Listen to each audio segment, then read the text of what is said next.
Hello everyone! It's been a few days, probably over a week, since I've been live to review some more brands for you. So if you get annoyed, you can always shut off the notification so that you don't get notified every 20 minutes that I'm going live.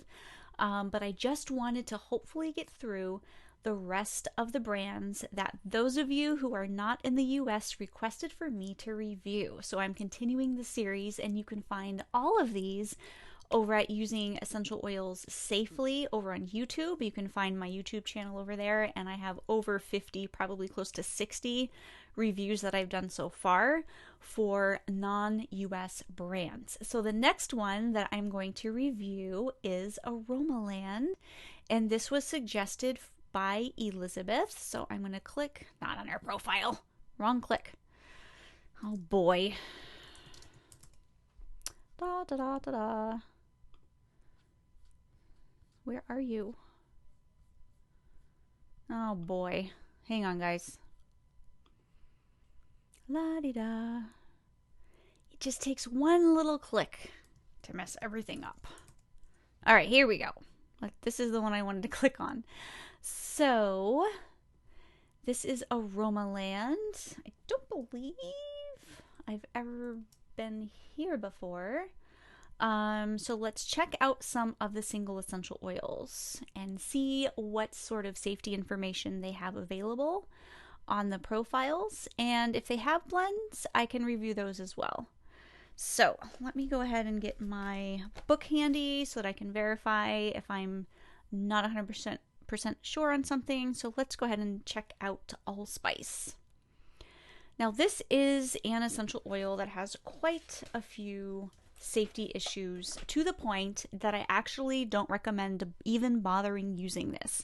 It is potentially carcinogenic, it's not safe for pregnancy and breastfeeding, it's anticoagulant, it has drug interactions, and if you can use it on the skin, it's only at a 0.15 dilution, so it's just not worth the hassle. So let's take a look. It looks like they do have specific safety information down here. Now, I love seeing this because some websites don't even have an area where they're listing safety information. So let's go ahead and see what it says. No known toxicity, may cause sensitization and irritation of skin and membranes in some people if used in high concentration. Avoid in pregnancy and use very diluted only. Excellent. So what I want to see is this what they say on all of their essential oils? Let me go ahead and zoom a little bit more for you guys, especially those of you on mobile, so you can see better. Is this something that they have as a generic guideline, or is this something that they feel is truly specific to allspice? Now, I just mentioned that allspice is not safe for use during pregnancy, so this is true, and it does need a very low dilution. Just as a side note, whenever you see no known toxicity, that's a little bit deceptive because this is potentially carcinogenic. Now, it may not be toxic per se, but it doesn't mean that the essential oil or whatever other product does not have any risks involved safety-wise. So let's see what else they have. I think that's all of the safety information that they have. So what I like to see is that specific dilution, the fact that it's potentially carcinogenic, and also the drug interactions, which I'm not seeing here specifically, but I do like they have some safety information. So let's take a look at Angelica Root, which is actually similar in safety issues. Well, it's not that similar, I guess. It does have a low topical max, and let me see what they have here. Specific safety information, powerful photosensitizing, so that is correct. This is phototoxic. They do say apply in very small amounts. I know that's not very helpful for you as a consumer to know, but it is less than 1% that you can put on your skin without having that phototoxic reaction or other adverse reactions. Let's see what else. They're saying that it stimulates uterine contraction, so avoid during pregnancy. That's actually not true. This is safe for use during pregnancy. It's interesting that they say do not use around young children and diabetics. Not an issue with Angelica. Use in moderation. So, interesting. Okay. Let me... let's see if I just want to make a note here. Alrighty. So other essential oils, let me take a look at. I like to check out basil, Ocimum basilicum. I like checking out basil to see what chemotype that they have that they list here, because basil has a lot of different chemotypes, and depending on the chemotype, it actually reflects on what the safety is as well. So let's see, I am not seeing a specific chemotype. I am only seeing the botanical name. So there are a few different chemotypes. There's also a few different botanical names, but for this particular botanical name, there are at least three different chemotypes. So I'm not seeing which chemotype this is. You want to look for linalool as the chemotype. And not all essential oils have chemotypes, by the way, but for the ones that do, you definitely want to have that listed. I just realized something. Let's see. I have that wrong. La la. There we go. I was in my EO Recipes Club a couple days ago, and I forgot to change that part. Alrighty, so let's take a look at their specific safety information. Again, they say non-toxic, skin irritant, and high concentration. Do you see how silly that sounds? It's like, oh, it's non-toxic. But if you use too much of it, it can irritate your skin. Avoid if pregnant. That really is not accurate. And GRAS. Yeah, a little bit confusing on the safety information that they have here. It's not entirely accurate. Yes, you do need to be careful how much you use. It does have a very low topical max depending on what the chemotype is. But they're all safe for use during pregnancy, and generally recognized as safe is very misleading. There's a whole other live that I could do on that alone, but that is extremely misleading. Okay, so that's interesting. I just want to make sure that I don't see a chemotype here and I don't see a chemotype here. So that is really important to have on here, again, for those that do have chemotypes that you want to keep an eye out for. So we have bergamot next. Let's see if they flag this for phototoxicity. Well, they do say use in low concentration, since individuals may react sensitive, and use only furan or coumarin-free bergamot oil. They didn't actually spell that correctly. Otherwise, severe phototoxic effects are possible, more so than with other citrus essential oils. So that is true. This does have a 0.4% topical max. Other citrus essential oils that are phototoxic, like lemon, have a 2%. Grapefruit has a 4%. This is very, very low. I would like to see them add the specific dilution to stay under, because then you know that you can use this, and you can use this topically. You just have to stay under the 0.4% guideline, or simply inhale. So a little bit interesting, no known toxicity, and then the safety issues. Okay, let's see what else. So carrot seed essential oil is not recommended for use during pregnancy. So let's see if they have that. So they don't have that particular thing. They say it's non-toxic, non-irritating, non-sensitizing. Really, any essential oil you can be sensitized to if you use it too much and too often. And there are some people that can find any essential oil irritating, even ones that aren't necessarily highly irritant. So I feel like that's a little bit misleading. Let's see what else we have here. Cinnamon leaf. Okay, so it doesn't look like they have cinnamon bark, which is good. Or it's not a bad thing. Cinnamon leaf is the preferred cinnamon. This cinnamon leaf is safe for use during pregnancy, whereas cinnamon bark is not safe for use during pregnancy. So let's see what they have here. Relatively non-toxic. So now it's relatively non-toxic. Possible skin irritant in larger doses. Yes, so this is a skin irritant in doses larger than 0.6%. Let me just flip to my cinnamon so I can make sure. 0.6%. While cinnamon leaf is less of an irritant, cinnamon bark oil should be avoided completely in skincare. So that's really interesting. So they are saying that cinnamon bark should not be used at all. But the truth is, cinnamon bark and cinnamon leaf are very, very similar when it comes to safety. Now, it's true that cinnamon bark, like I mentioned a moment ago, cinnamon bark is not safe during use during pregnancy. However, both of them are anticoagulant. Both of them need to be avoided if you are using aspirin before and after surgery.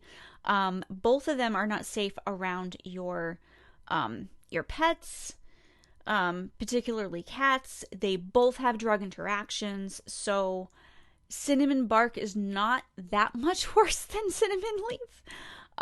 It does have a much lower dilution, 0.01%, but they're very, very, very similar. Cinnamon bark is GRAS. So that's interesting. They're saying do not use cinnamon bark, but then they're saying cinnamon bark is generally recognized as safe. A little bit confusing there, huh? Avoid in pregnancy with small children or the elderly. So cinnamon leaf, which is the profile that we are on now, technically is safe for use during pregnancy. It's also safe for children. You do have to keep in mind the very low topical max and the drug interactions and all that other stuff. So that's interesting. Okay. So it looks like they need to tighten up on their safety just a wee bit. But what I am happy to see is that they do have some safety listed here, because a lot of companies don't even have any safety listed at all. So they are trying. So that's good. So this is for clove. Clove's safety issues are very similar to the cinnamon safety issues. Use in moderation may irritate the skin. GRAS, avoid in pregnancy, small children. Okay, so I'm not seeing avoid if on blood thinners. Do not use if you are also taking aspirin. I'm not seeing any of that stuff here, which really needs to be known, because even if you are taking a baby aspirin and you are diffusing clove bud, you potentially could have a nosebleed that might cause some concern when it simply can be explained from diffusing the clove bud. And as soon as you stop, it can go away and you can be fine, but it can freak you out in the meantime. Let's see, eucalyptus. Let's click on this one. Safety information, non-toxic for use on skin or diffused, never ingest, very toxic orally, keep away from children, even small amounts are toxic, may interfere with homeopathic treatments. So peppermint is the only one that can interfere with homeopathic treatments, not eucalyptus. But what I'm seeing here is, although I appreciate that they're saying to keep away from children, that's great, it's for ages 10 plus. So that's what I would recommend for any eucalyptus. Avoid using under the age of 10, but if you want to just say keep away from children, I'm okay with that. I'm okay with that. Now, fennel is one that, like I said about allspice, there are a handful of essential oils that I don't recommend that you use because they are so risky and there's no benefit to using them.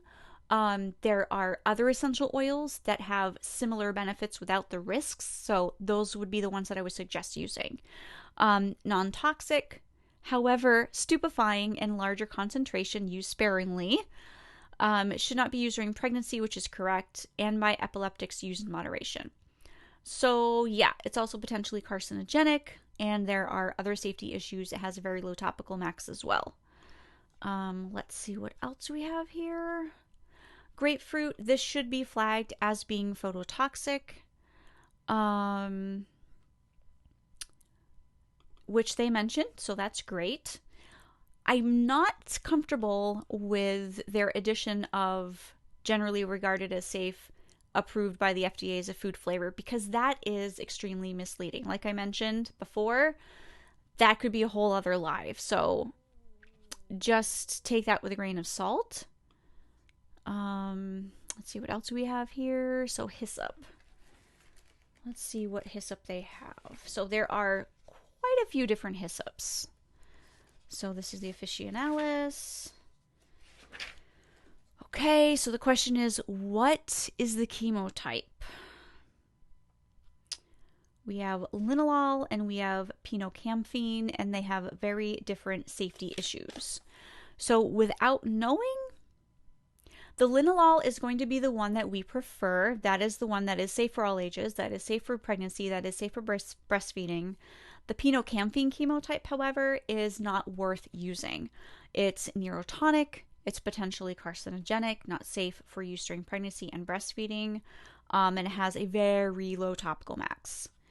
However, they are saying, I mean, at least they're saying only use in moderation. I just feel like that if they're recognizing the safety concerns with this, that they should be a little bit more detailed. It's kind of like, you should be careful with this, but we're going to sell it anyways, even though you may not understand how to use it. And as a consumer looking at this, it would be like, okay, use in moderation. Okay, so I will only diffuse it, or I will only apply it in a 2% dilution on my skin, or I will only put 1 drop in my water.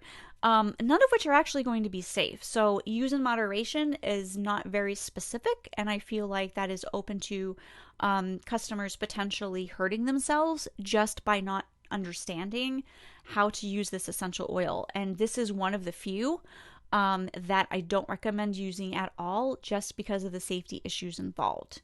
So they are correct in the avoid during pregnancy. That is correct. There are no essential oils that you have to worry about with high blood pressure. There are no essential oils that cause high blood pressure.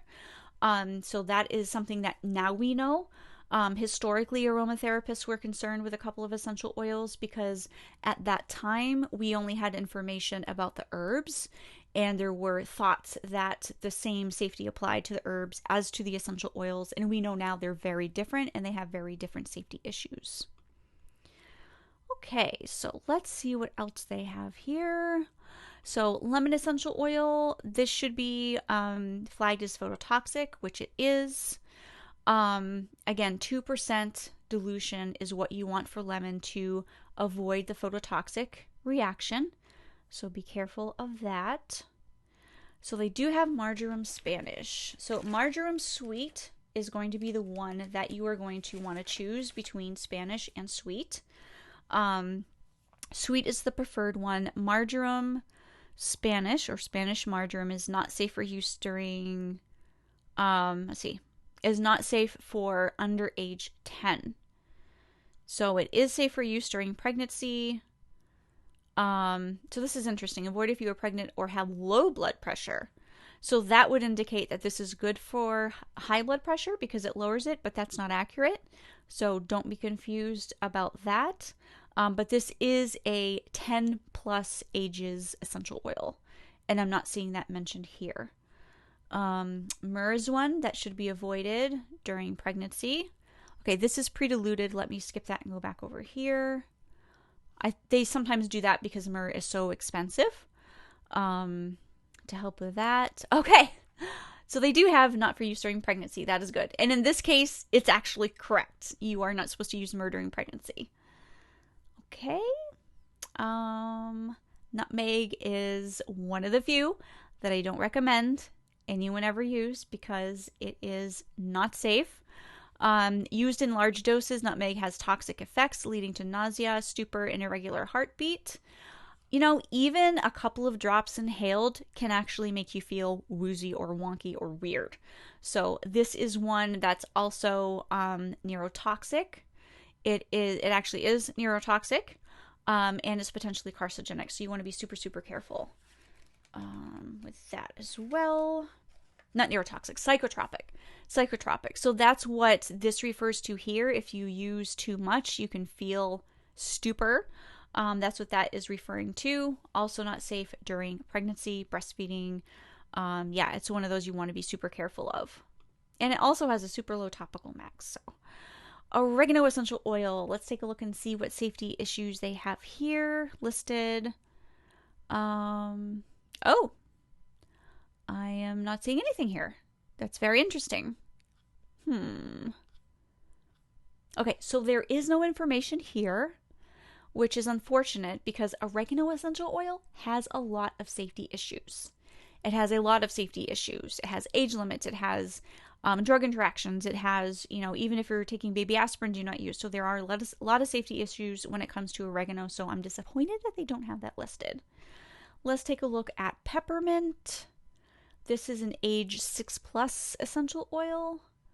So it is interesting that they do recommend lower concentrations in skincare, no more than 1 or 2 drops per ounce. So that's a really low dilution. So technically, peppermint essential oil can be used up to 5% when applying, 5.4% technically, when you apply it to your skin. It is strong though, so I'm not really disagreeing with their very low dilution here. This would be like a third percent dilution, 0.3% dilution. 6 drops in 1 ounce is 1%. So this is a lot less than that. This is a lot less than that. So be very careful. With peppermint, especially around the eyes, but this is for ages 6+. So I have not caught any ages recommended on here at all. Okay, so I've spent enough time on the singles to give you guys an idea. I will say I do appreciate the fact that they are offering some sort of safety information. I would definitely tweak it if it were me. But I do like that they have something there, even if it's not entirely accurate. Okay, so let's take a look at their blends. Let's see how they've formulated their blends, and I can let you know what my opinion is on what the efficacy would be. So let's take a look. Valentine's Day is coming up, at their aphrodisiac blend and see which essential oils are included. Okay, so we have sandalwood, palmarosa, balsam, ylang ylang, and clary sage. That probably would be nice. I'm glad to see the ylang ylang in there. Clary sage can also be useful. That may work for some people. Let's see. External use only, dilute for use on skin, keep out of reach of children. I'm just checking out the back of their bottle here. I'm not seeing anything warning you of the low topical max of ylang ylang. There's nothing here describing how to use it, but this is definitely best used inhaled. So that's what I would recommend. Let's take a look at their Breeze blend and see how they formulated that. Ooh. So sage, hyssop, eucalyptus, spruce, thyme, and myrtle. Okay, so we have eucalyptus, which is for ages 10+. Spruce is okay. Actually, that's really great in a Breathe blend, and it doesn't have safety issues. But sage, hyssop, thyme, and myrtle, potentially carcinogenic. Lots and lots of safety issues with those. So I do not recommend this blend. I would not recommend using that blend. Too many safety issues there. Let's take a look at their bedtime blend. So I am looking for sedative essential oils. So we have lavender, Roman chamomile, and neroli. So those are calming. These are best in a calming blend. They may work though. They may work as a bedtime blend. I prefer, like in my recipes, I include sedatives. If you want sleep, you're going to get sedatives. It only makes sense. Sedatives are going to be stronger than calming essential oils. And let's take a look at their calming blend and see what they have in that. Okay, they have lavender, orange, geranium, cedarwood, marjoram, and frankincense and rose. This actually would be a little bit more, this has cedarwood, which is a sedative. So this definitely would be calming, and this definitely would work. That actually sounds like it would smell really nice. So when I see names like Caribbean Delight or Celebrate, like, to me, using essential oils is something that's therapeutic. So I want to see names that are therapeutic, like sleep and calming, and let's see what else I can find here.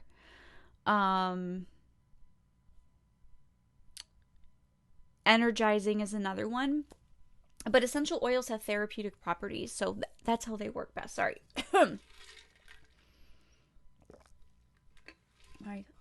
Talking too much, my throat got dry. So let's take a look at feminine balance. So to be clear, essential oils don't balance the hormones, but what they can feel like they're doing is they can feel like they're balancing your emotions or balancing your mood, but they technically do not affect your hormone levels. They can make you feel more balanced, but they will not balance your hormones. So I just want to make sure that that is clear. So we have orange, sandalwood, clary sage, rose, jasmine, yarrow, tinacatum, ylang ylang, and vetiver. So that's actually really nice. this is aphrodisiac, this is calming, this is definitely going to work also for the emotion. So this looks like a really great blend. So yeah, I would say that that is something that looks like would be effective. Let's look at the grounding blend. So grounding, that was something that I would expect to have sedative essential oils in. So we have lavender, sandalwood, patchouli, bay laurel. So let me just check laurel really quickly. I think I have it under L for laurel. Let me just check the safety on that really quick. Laurel.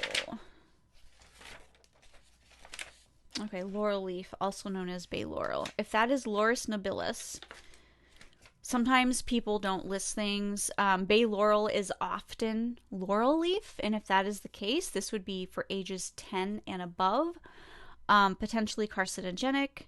So be careful. It also has a really low topical max, but this would be as long as you're over age 10. This is potentially carcinogenic, the bay laurel, but this does seem like it would be a very good grounding blend. Other than that small factor of the laurel leaf, unfortunately. Let's see what else. Let me do one more. Let's take a look at the Muscle Cool blend. So this contains eucalyptus, cajeput, peppermint, wintergreen, and hyssop. Yeah. Ugh. So let me just look up cajeput. Some of these essential oils that I'm not as familiar with, I just want to make sure I have correct. So yes, just like I thought. So cajeput is for ages 10 and above, just like the eucalyptus. Peppermint is for 6 and up, but we already have 10 and up, so we have that. Wintergreen has a lot of safety issues. Number one being it is anticoagulant. So you want to be very careful with that. And then we have hyssop.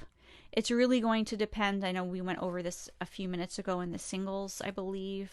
We did hyssop. And it's really going to depend on what the chemotype is, because that really, really matters. So this is going to be effective for muscles, but there are a couple of issues of safety with some of these essential oils here. And of course, it's definitely for ages 10 and above. So it's a little bit unknown the exact safety because I don't know what hyssop that they are using. So I could keep going. There's so much here, but I want to try to keep this. Oh, I kind of went over 20 minutes, didn't I now? So if you have any questions about anything that I said, please leave them in the comments. If you have questions about a blend that I didn't click on, because they actually do offer quite a few blends, if you want to know my opinion on the safety of those blends, if it's safe for you, please let me know in the comments and I will go back over and click in there and review the safety for you. And just like always, just because some of these may be safe or unsafe, this does not reflect the quality of the essential oils. So my opinion on either the lack of safety or the fact that they're using unsafe essential oils in blends does not reflect on the quality. That is something that nobody can judge just by looking at the website. So I just want to make sure that's clear. So I am going to go ahead and upload this to YouTube, and I will be back in a few minutes to do my next review. So see you soon.